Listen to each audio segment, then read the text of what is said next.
Why wait till somebody retires, or why wait for the eulogy, right? We don't know where anybody happens to be in terms of any given day. They might feel really down. Like one small act like that, where you lift somebody up and say, here's how you're making a contribution, that could be, life-changing to them and to the people they interact with.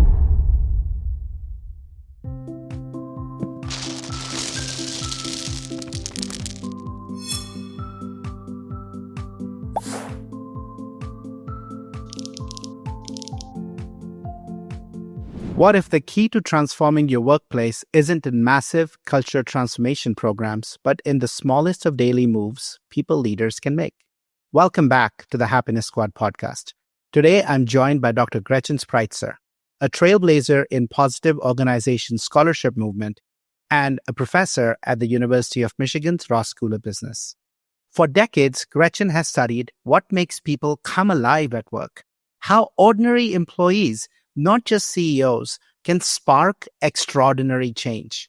In this conversation, we explore her groundbreaking research on positive deviance, why small everyday acts of kindness and courage ripple into thriving organizations. We dive into the reflective best self exercise, a tool that helps people see their unique strengths through the eyes of others, and her pioneering work on empowerment, how meaning, competence, autonomy, and impact can transform the middle of organizations from disengaged to flourishing. If you've ever wondered how to build a workplace where people don't just survive, but truly thrive, this episode has the moves that you can make. Small moves, when magnified over time, transform organizations and help them win. Gretchen, I am so excited to have you with us on the Happiness Squad podcast. Thank you for joining us. I'm delighted to be here. Thank you for the invitation. So, Gretchen, you've spent decades studying what makes people come alive at work and flourish. And I'm curious, I know as a McKinsey partner, when I started on this journey, I wasn't looking actually for happiness. I was looking for a way out of my fear and anxiety and why was I struggling? I'm curious, when you think back, what was that moment or a set of things that made you curious about how people flourish at work versus just survive at work? Like, what was the origin story behind the beautiful body of work that you and so many others have actually brought into the world? Yeah, thank you for that question. It was fun to reflect on that a little bit. So my father was a sociologist. And so I always think I had an interest in organizations. He didn't study work organizations. He studied sports and medicine, but it got me thinking a lot about the role of people in work organizations. And in fact, in sociology, there's a construct called positive deviance. Like a lot of sociologists study the other side of the negative side of deviance, what's wrong with society and what's not working, and drug users and, deviants of various types. But there's another smaller side of sociology that's about positive deviance, people that defy expectations, people in organizations that defy the odds, that do things beyond what people expect. And so I've always been kind of interested in that idea, like the underdogs who overperform, the people that make a big difference through small moves. Like when you're watching a movie, like the really inspirational people that, conquer the world, even though, they're a small person. So all of those stories, I think, go into my background. And then I ended up at the University of Michigan in a PhD program. And one of the first people that I met when I was here was Bob Quinn. Bob Quinn studies deep change and transformational leadership. And I started working with Bob, who's very inspiring. And one of the things that he was studying around deep change was how people make important changes in their life when something of significance happens to them. Maybe it's a divorce. Maybe it's a death in the family. Maybe it's an illness. Maybe it's getting fired from a job. But a lot of his work was on how these life events change people. And I thought that was really inspiring, but incomplete. here I was like a person in my early mid 20s, and I hadn't had like major life events that were transformational for me. And it made me want to think about the question of how people without a traumatic life event could also change their lives for the positive. And so empowerment was a topic I began studying. And then a little bit later on, thriving at work. That wasn't where people bounce better from difficult life circumstances, but people who proactively made changes in their life. And so that really brought me to the Center for Positive Organizations, the opportunity to work with the amazing set of faculty and doctoral students here at Michigan. And they've all helped lift me up with my research and my practice. And I'll say, Ashish, one of the really cool things about being an academic is, first I'm a teacher and I'm a researcher, and now I'm a leader. So being part of the leadership team here at the Ross School of Business and looking for opportunities to apply these things I've been studying, but also even more so understanding the complexity of them and how they really work in the world and ways to improve and, elevate the kind of work that we're doing.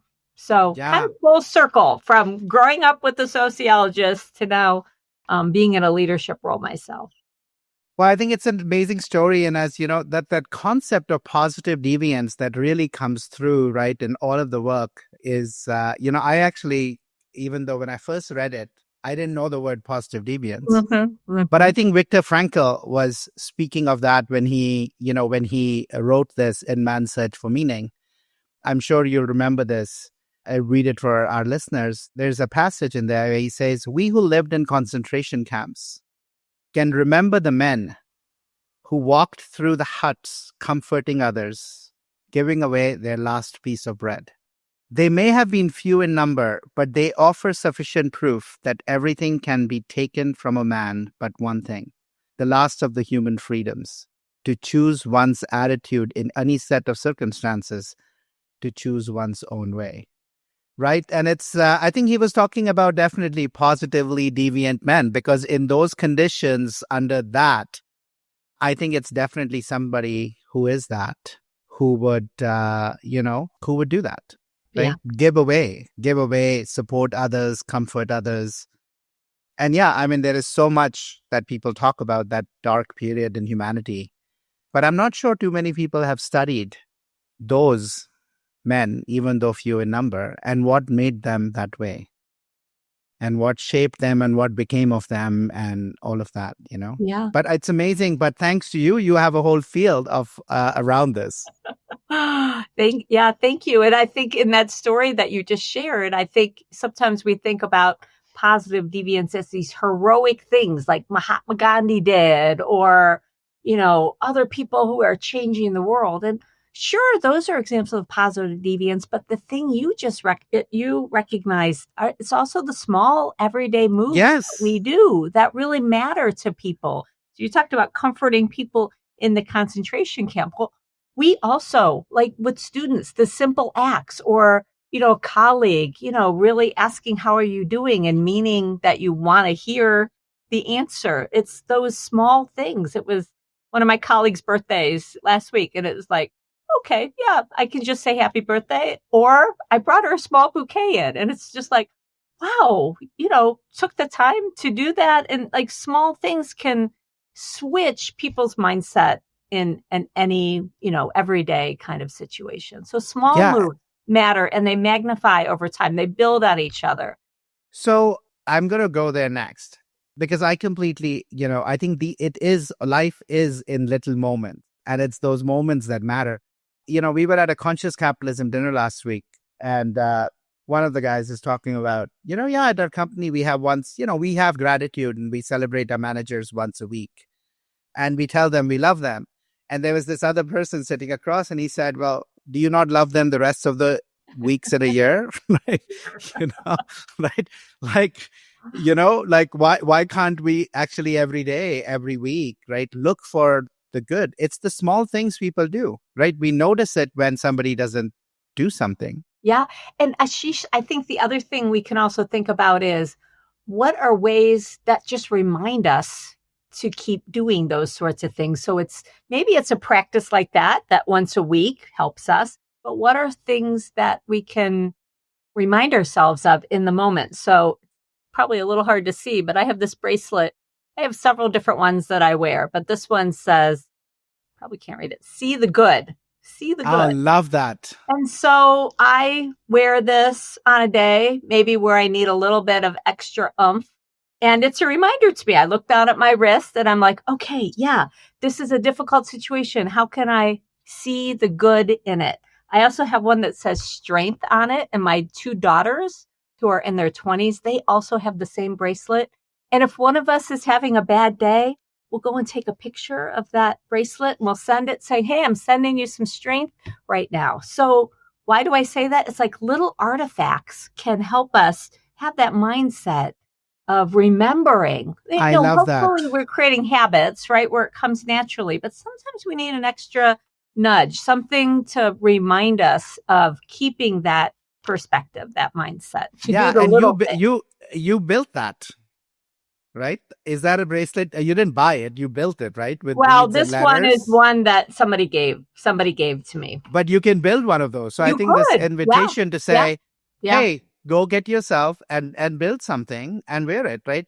Think about what season you're getting into and what is something you want to remind yourself for yourself or for the others. And just have it as a reminder so it's actually there. I think it's I think it's so great.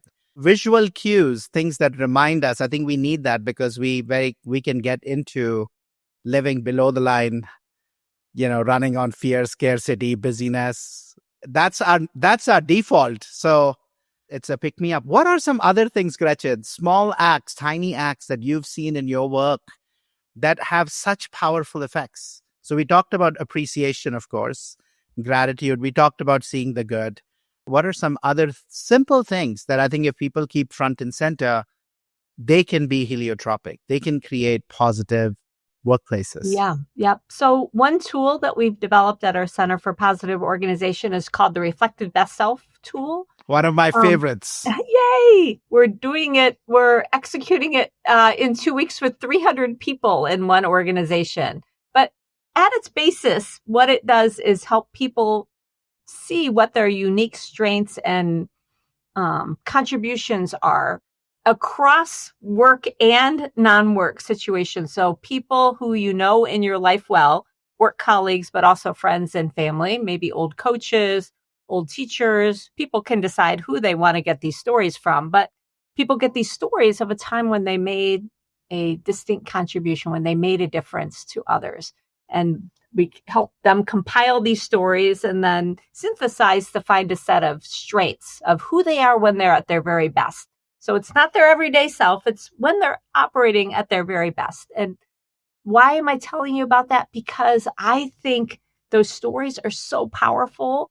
They're life-changing. When somebody tells me about something I did 20 years ago that still resonates with them, I might see them every week, but that thing I did 20 years ago, that really stands out to me.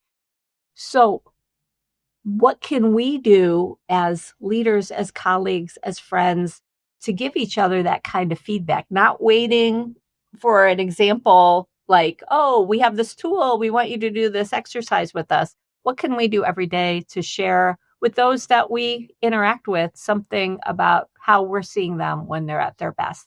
And the more that we can do that, sometimes we just do hey, nice job, presentation, thumbs up, that's terrific.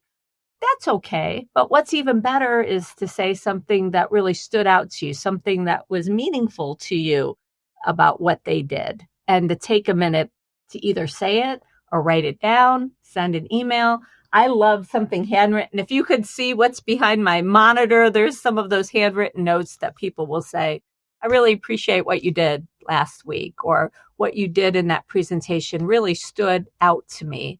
And I'm guessing that many people keep those kind of acknowledgments because they're too rare, right? We don't get them that often, but how much of an uplift they can be. And when I know that something I'm doing that's small, that doesn't take a lot of effort or time, but I know it makes a difference to other people, that helps me know I can do more with less. It's like a way to make a bigger difference without having to like add a whole new repertoire to what I'm doing. So the small act in that case is giving people authentic feedback about how they make a difference to us. Yeah, I love that. We ran the Reflected Best Self. Amy Young and I ran that for Danone, for a team at Danone. And oh my God, right? It was so transformative these are people who are under a lot of stress, but being able to see, and many times in that moment, questioning their own worth, questioning their own, like maybe there's something wrong with me. Maybe I'm not, like I'm in the gap. And from seeing how others are seeing you was so, so, so powerful. I have another story for you. We did something shorthand version of that, not anywhere close to the Reflected Best Self. We had a session. I was with the executive leadership team at Crocs, and we closed the session with having each person, highly uncomfortable as they were, come into the center of the room, and their colleagues inviting 2-3 people to share the light I see in you is. Ooh, I like that. The light right? I see in you. Yeah. To just show them, like, here's what you bring. Here's who you are. Here's how we see you. Here's why you're special. And some people, of course, it brought tears to their eyes. Others, embarrassment, but whatever it was. But I think the effect people carried, because, in all the research I was doing at McKinsey, one of the things every person craves for is to be valued and seen. And I think being able to reflect it best self is one of those. This was one of those. And we create an opportunity for people to stop and see themselves reflected. I think it can be transformative. Yeah. Well, and we just had a retirement event on Wednesday night here a couple of days ago. And those are the times when we tend to talk about people like, oh, Fred, you made such a difference to me, and you made this organization different. We say all these wonderful things, and that person is like, wow, I never knew any of that, right? I mean, why wait till somebody retires, or why wait for the eulogy, right? Instead, Absolutely. look for ways to do that where we can lift people up. We don't know where anybody happens to be in terms of any given day. They might feel really down, like, oh, I don't know if I can keep doing this, or I don't know if this is the right organization for me. And like one small act like that, where you lift somebody up and say, here's how you're making a contribution, that could be life-changing to them and to the people they interact with. Because if I'm that dark cloud, that black hole, and I take that home with me at the end of the day, I just saw your dog a few minutes ago, kicking the dog, everything's wrong. If I go home lifted up, then I'm lifting up the people, in the rest of my life too. So the way that those things magnify or create momentum, not just for the person that's receiving the feedback, but for the others that interact with that person. Yeah. I get so curious about this, Gretchen, right? I mean, if you look at the data around workplace thriving, and I want to go there next, right? Only 20% of people are thriving at work, right? 20% find meaning, especially in the front line. Actually, it's 15% in our research when we did at McKinsey. 85% of leaders, but 15% of frontline. Wow. Yeah. 22% of people are burnt out. 60% experience stress daily. 25% are actively disengaged. We have another bunch that are kind of in the middle. At an activity that consumes the majority of our waking hours, at least in a big chunk of our adult life, I am curious, nobody's researched that the current mental health crisis that we are in the midst of, not just at work, but in the world, kids doing much worse, high number of divorces, high degree of polarization. I am curious how much of that actually is originating from miserable people create miserable conditions for others. And we are just bringing all of this back. We're carrying all of this, and hence the world we are creating is actually one with pain and suffering, because at mass, 80% of us are suffering. Yeah. So this reminds me, probably about 20 years ago, here at the University of Michigan, we're very interdisciplinary, and we encourage like different parts of the university to interact with each other.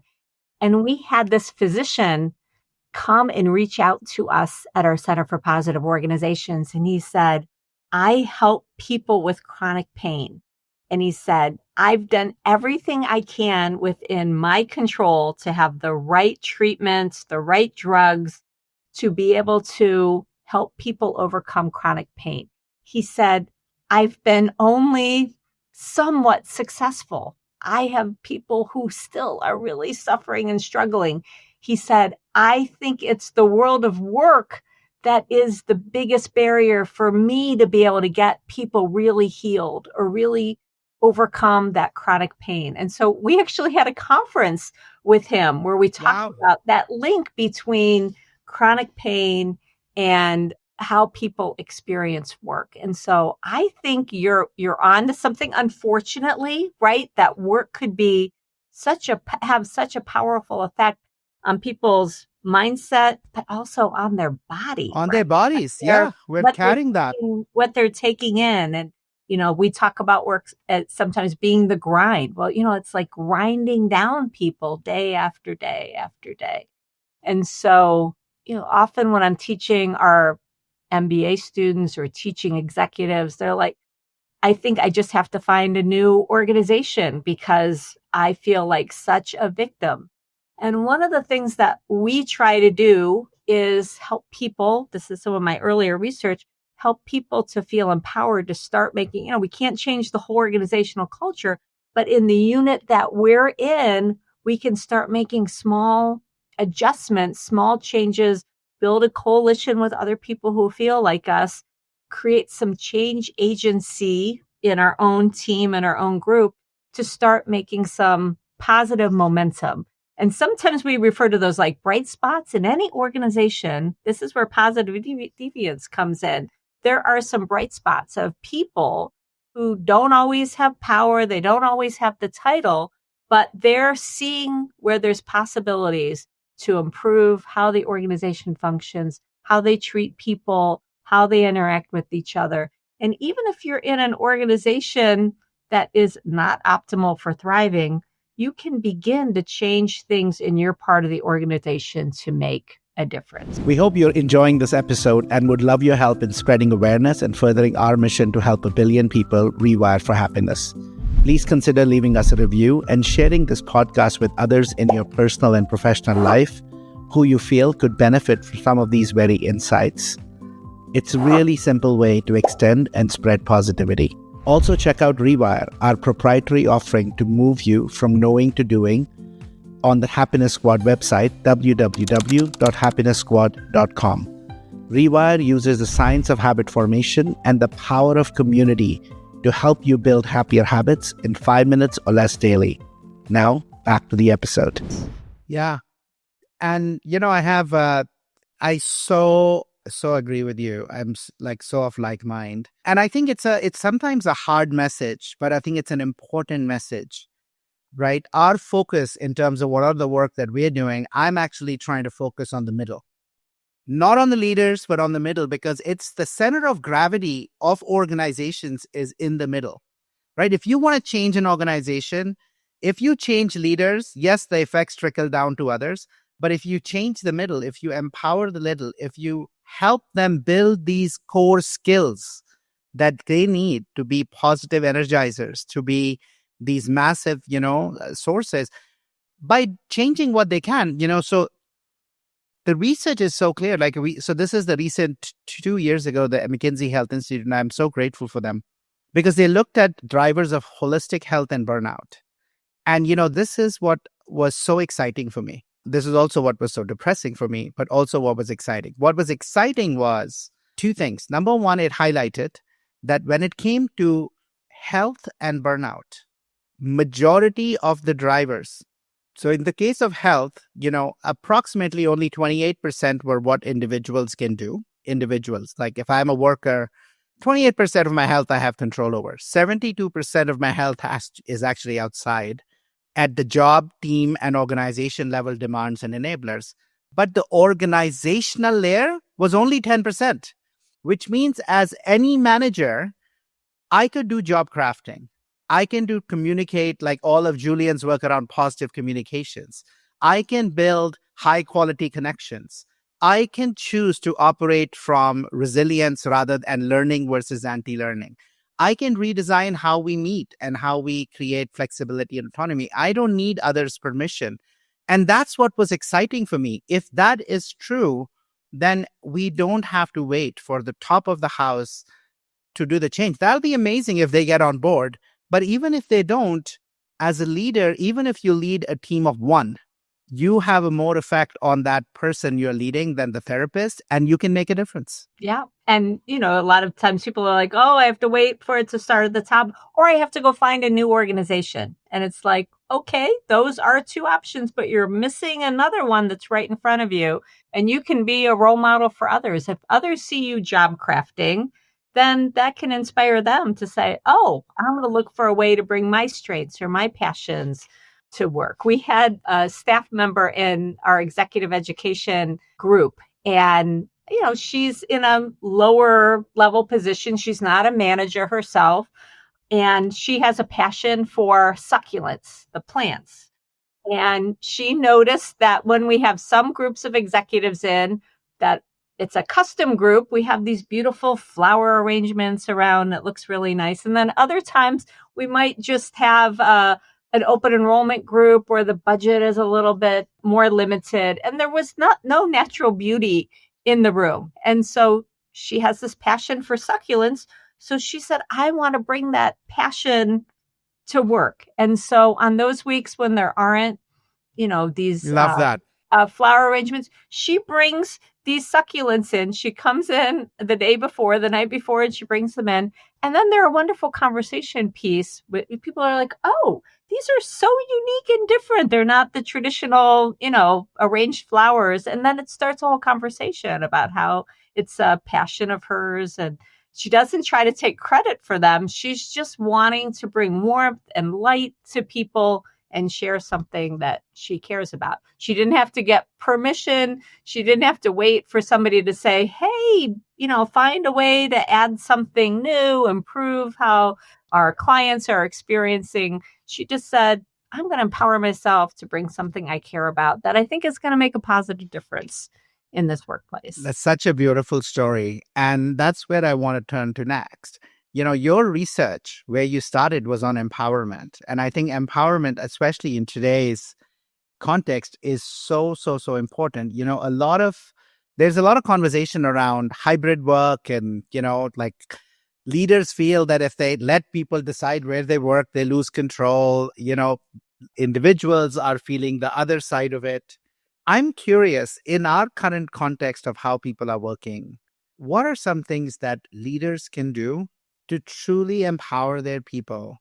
It can be around where they work, but also empower them to go above and beyond what is considered this is your duty, stay in your lane, right? Empower them to take actions, empower them to run experiments. What have you found, Gretchen, as some of the key things that enable that to happen? Yeah. So the stimulus for my research on empowerment really came out of when a large Fortune 50 organization was working with us, and they wanted to empower the whole middle level of their very hierarchical organization. And these middle managers were saying, why are you trying to empower us? You need to empower our bosses. They're the ones that are disempowering to us. And one of the messages was just telling people they are empowered isn't going to get It's not going to get there. Right? It's like, we want you to be empowered. It's like, oh boy. So what we did is we went and we started interviewing people and asked them to tell us about times when they felt authentically empowered, whether it was in the current organization or some other aspect of their work life. And what we found is that people were empowered when there were 4 qualities or 4 dimensions. The first one is very similar to what we've been talking about already, and that is a sense of meaning. That people were more likely to choose to be empowered, to initiate empowered behavior when they believed that their work had some meaning, that they cared about it, it meant something to them. That's really the engine of the empowerment process. So if you're asking people to be empowered and they're going to choose the color of paint on the wall, or they're empowered to do something that just isn't really mattering. That's not going to create much momentum for empowerment. So the first dimension is a sense of meaning. The second one is a sense of competence or confidence that they have the skills and ability necessary to have voice, to do new things, to take action. So this finding a little bit came out of some of the related research I was doing at the time on how organizations that were going through downsizing were sometimes saying to the survivors, now you are empowered to do the work of those who used to be here. And people would be like, what? Like, I don't know how to do their job. You might be empowering me, but I don't have the skills and abilities necessary to do that work well and to honor the work that they were doing before. And so what we found is that meaning was the engine of the empowerment process, but that people needed to feel like they had the basic skills and ability, that they were confident that they could be able to take action. The third one is what we often think about with empowerment is that I refer to as self-determination, or feeling like they have the autonomy to make decisions about how to do their own work. And often when we think about empowerment, we think about giving people autonomy or delegating work to them. And as you can see, it's just one of 4 dimensions. And then the last one is what I call a sense of impact, that the person is making a difference in the larger system that they're part of, whether it's their team or their unit or the larger organization. So Ashish, earlier when you mentioned mattering or feeling valued, that piece is really getting at that people are going to be more likely to be empowered, to act in an empowered way when they believe that the work that they're doing is going to matter, make a difference to the larger organization. So any one of those could be a starting point. I like to think about meaning as the engine, the first place, but any one of those is going to start giving you a little bit of leverage to move toward empowerment. And, again, in today's environment with a lot of uncertainty in the global environment that we're living in, with hybrid work, when we don't necessarily always see each other and have those chance hallway, interactions where you can show people they matter, or you can see and learn from each other and mentor each other. I think empowerment is much more difficult. One of the biggest findings that they've been able to see of one of the downsides of people working remotely, only remotely, not necessarily hybrid, but only remotely, is people can be just as productive, but the mentoring part isn't happening because people are not interacting with other people in the same way, where they're observing, they're learning vicariously, they're asking questions. It's much harder to do that when you have to say to somebody, hey, can we get on Zoom for a few minutes, versus running into somebody by the water cooler and starting a conversation. I love it. And, I think it is so critical even today. I think it was important when you were researching this originally, but I think this is so, I think about a world where the only thing that is certain is the pace of change will keep increasing, and not increasing linearly, but exponentially.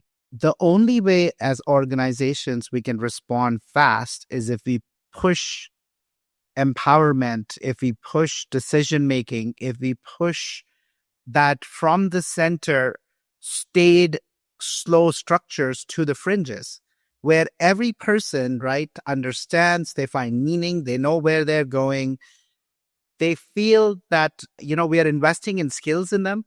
We are giving them ability to make decisions, especially which ones they can make. And I think, recognizing and we are valuing them, and you're showing that what they're doing matters. Yeah. I think it's a must. It is more important today than I think it has ever been. And it's more important in the same story, in the context of like this AI revolution that, we are seeing, right? You can try and roll the AI out top down and eliminate jobs. But if you really want to maximize the potential of AI, you have to help people find meaning. You have to upskill them and say, hey, I trust you around how you use this to become more human, to kind of increase your productivity. And by the way, if you have an organizational North Star, the sense of why, then you say, if I have 30% more capacity, earlier I could only reach 1,000 customers with my base. but maybe I can reach 1,300 now.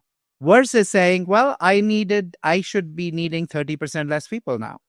I think it's, two very different ways, but I think most people are going down the first one because they're not empowering people. Yeah. They're not running the business for meaning. They're running the business for profit in the short term. And they want to hold all the decisions because they don't feel they can trust people with the decisions. Because fundamentally, in my head, I'm saying to myself, you're just a resource. You don't matter. Yeah. What you do don't matter. Doesn't matter that you are replaceable. And I think those are the organizations, I feel, Gretchen, that I think there's a reason why 95% of the AI pilots are failing. Yeah. It's like many kinds of change in organizations where people resist if they don't feel like they're part of the implementation, part of the rollout. One of the analogies we're finding helpful as we're working, with students and companies here at the University of Michigan is AI rather than as a replacement that it's taking over things, instead that it's augmenting, that it's like a member of the team, that it's adding value in a way that, we can't necessarily do ourselves as quickly or as comprehensively, but it can aid our decision making. It can enhance what we're doing. I was just in a workshop earlier today about teaching using AI, and people were lamenting, oh, people can go and get all the answers to the cases. And, this is terrible. How do we teach with, in this world of AI? And then somebody said, hey, AI can help you write very personalized, customized cases in the moment that students are really going to have to think through. And instead of depending on Harvard to be generating these cases that we'll use for 20 or 25 years, instead we can write something super customized and time for appropriate. us. Yeah. So looking for where the opportunity, instead of just seeing the threat, looking for where there's opportunities. And I think you're absolutely right. If we wait for senior leadership to figure out where the threats are and where the opportunities, we're going to be moving really slow. And if we empower people to see those opportunities and share them with each other, that's really powerful. Like here at the University of Michigan, the students are often the ones seeing the opportunities, and we're learning from them about how we can build more AI. It's not just the faculty or, the dean who's figuring it all out. It's really happening in a very collaborative, spontaneous way. And we have to be open to that. We have to be open. Talking about learning from teachers, you've written a lot about that. And I think there's a lot of leaders who can actually take a page from educators, right, from teachers. Yeah. In fact, I love that some of the leading work around this, flourishing and others, is actually being led out of education departments. Because the common vernacular in people stuff is we train people. And no, we don't train people. We can educate them. We can help them in different ways. So I'm curious, Gretchen, what's one lesson from the classroom that you would invite leaders to almost shamelessly steal in helping their people flourish? Yes. Well, here is where I'm going to be inspired by my older daughter. She is a first grade school teacher. And we often are talking about challenges and opportunities that we both face in our classroom. So she just started a new year with a new class. And one of the things I'm always so impressed by her is how, kind of coming back to my bracelet, how she sees the good in each one of her students. And it's a different good in each student. It's not the same good. Some students a real helper. Another student is one who is, brings good energy to the classroom. Another student is one who's very disciplined. She looks for where is that good and then helps them, helps them be able to bring more of that to the classroom. And what she notices is that as she's sharing that feedback with the class, that she sees other kids doing it to each other as well. Like, oh, the energy is kind of low right now. Hey, Charlie, we need you right now. And he'll come and do something, silly that, gets everybody in a better mood. So I think, you said, leaders are teachers, leaders are coaches, leaders are people who see that good, see the strengths and how to bring those to life in their students, in their people, and how to get their students, their people to recognize it in each other as well. I love that. Your story reminded me of one of my clients who we are actually working with right now. It's MUFG, it's Mitsubishi Union Financial Group. And my friend, she's kind of the equivalent of a CAO. They don't call her a CAO, but basically she has all of that. And, her team is actually pretty cool. She's done such a great job. I'm like so proud of her. But, they have 15 people and they basically know what each one's unique strength is, or like what are they really good at. And so even though they each belong to different functions, right? So one's over data, one's over tech, one's over facilities, one's over procurement. When they're navigating problems, they actually have the human side of the strength, and they'll send somebody from completely another group. Hey, because you're really good at kind of figuring out when the path is not ambiguous, go into this meeting or come with me because you'll help me. And I think that's a little bit of what you're talking about. Yeah. Is if we know what we are good at, we can as a team we can think beyond roles and beyond functions and beyond swim lanes to say, how do we actually as humans leverage each other's strength in very powerful ways? And I don't think many people actually step back and think about strengths that way and pulling teams that way. So that's beautiful. Yeah. And then also, I think thinking about how strengths are dynamic, they're not static. And so how people can keep developing those strengths and enhance them or see how they work. Okay, maybe the strength works really well in challenging times. How could it also work in times of, change, or in times of calm? How could you bring that? So helping people further develop and deepen those strengths as well, so that they're not just seen powerful. As, yeah, I love that. So look, over the last 20 years, you have taught so many leaders. You have researched so many companies. I would love to hear, can you share one story, Gretchen, of a team or a company that really nailed flourishing? Right? That is really doing so many things that others can look at and say like, wow, if they can do it, so can we. Yeah. Well, I'll answer that in two ways, Ashish. One is that I do think there are bright spots in every organization. And one of the cool things about looking for the bright spots in your own organization is that you can really see the possibility that it can occur here. And our job is to spread it rather than always looking out and saying, oh, the grass is greener over there. I want to bring it. And then you're like, oh, but it doesn't work here for X, Y, and Z. So one thing I would say is the importance of looking internally at that positive deviance, those bright spots, to see where we're already thriving in our organization. And are there some clues about how we could spread that or magnify it? So that's one answer.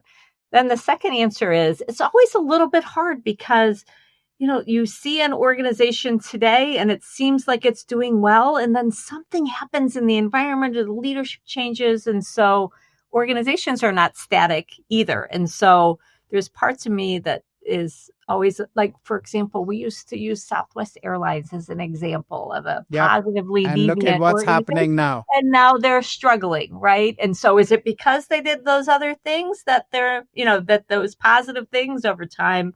No, it's that the environment changed. It's that their leadership, something changed, and it wasn't because what they were doing was weak in some ways. Yes, it's that they didn't adapt. But I will say one organization that is inspiring to me. It's a local organization here in Ann Arbor. It's called Zingerman's. Yep. And they have what they call community of businesses. So they have a very successful deli that's been in existence for decades. And everybody's always asking, hey, we want a Zingerman's Deli in Chicago. And we want one in Cleveland. And how about one in Boulder, Ashish? Wouldn't that be great? And their founder said, you know what? We don't want to be on the road trying to, replicate franchises. Instead, we want to make a big difference here in Ann Arbor. We want a way to empower our people to bring new ideas for new businesses in our community of businesses. So over the last 20 years, they now have a bakehouse that bakes the bread. They have a creamery that makes the cheese for their sandwiches. They have a coffee roaster company that makes the coffee. They have the Roadhouse, which has like comfort food, different than the deli.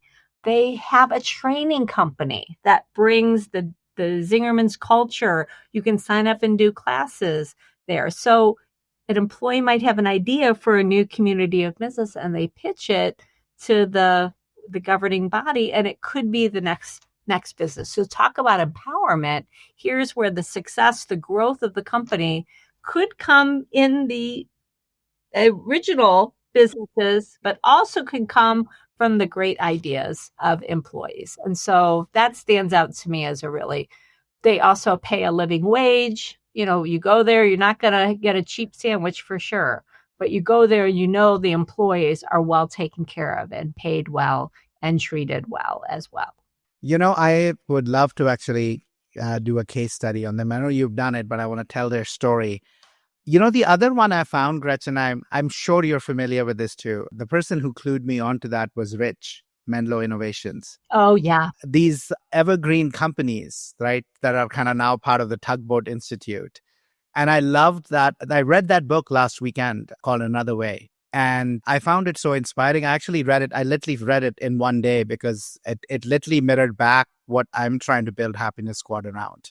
It's got these 7 principles that they highlighted. And what's cool about them was many of them are 100, 200 years old. So to your point about Southwest is only 50 years old.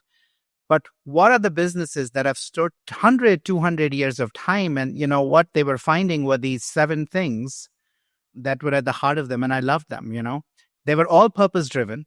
The purpose was first. They put their people first, right? All the way from Barry Waymiller to so many others. Bob Chapman's book, Everybody Matters. That was the book also I read. They all were profitable, right? Profit is not why a business exists, but the business can't exist without profits. Yeah. It's a not-for-profit and it'll die. They were all private. They chose to remain private. They chose to, and I bet Zingerman's is, because they said capital markets, you can't fight gravity if you live on Earth. You can't fight quarterly pressures to drive profits if you trade it on the NASDAQ or the Dow, right? Because it's out of your control, but they chose to remain private. They all chose, the Zingerman story brings it to life for me, they chose paced growth. They said there is a natural pace at which a business can grow and fund from within. And that paced growth is also important because if you grow too fast, you can't grow your culture and make sure it's uniform. And so this notion of paced growth, they also had pragmatic innovation. And there was the last one was perseverance, right? It wasn't like cultivating perseverance, the determination, the willingness to kind of move through. I love those stories. And, I bet if we go and study those companies from Wegmans to Enterprise to Radio Flyer to the SAS Institute, and I bet we will find not all pockets, to your point, that actually are this magic world, but I think more pockets where people are flourishing and are guided by these ethos than less. And I think that's a little bit of the stories that I'm trying to get people to do. But I loved your inspiration when you answered with the first part, which is don't look out there, look here, because you will find more here. Because you might look out there and say, yeah, but I'm not like that. And right. I don't have that. Yeah. And I don't. But when you look within, you have people, you have units, you have functions that are doing something different. Go learn from them. Yeah.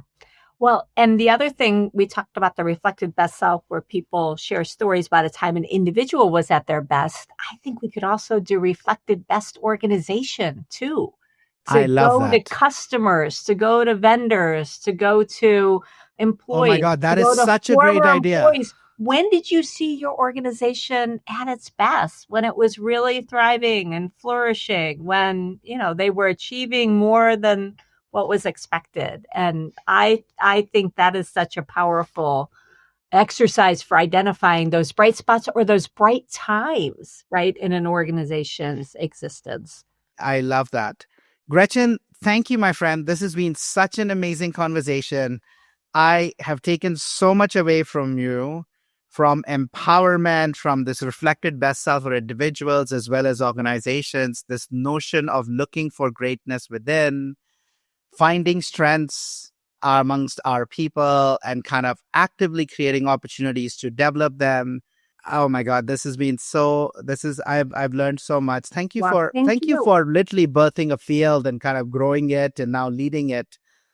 You all convene over 1,000 researchers, And right? thank you for spreading it with us, for being a partner with us. We really appreciate that. We're definitely kindred spirits. Yeah, it's my honor. It's a real privilege. Thank you. I'll end with Go Blue. Go Blue.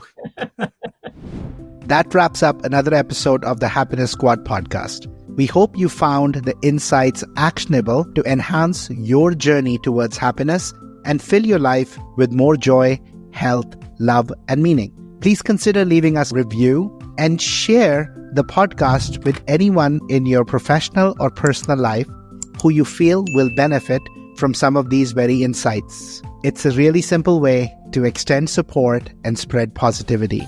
Take care, and remember, happiness is a choice that's available to you moment to moment in the here and now. Take care and see you next week.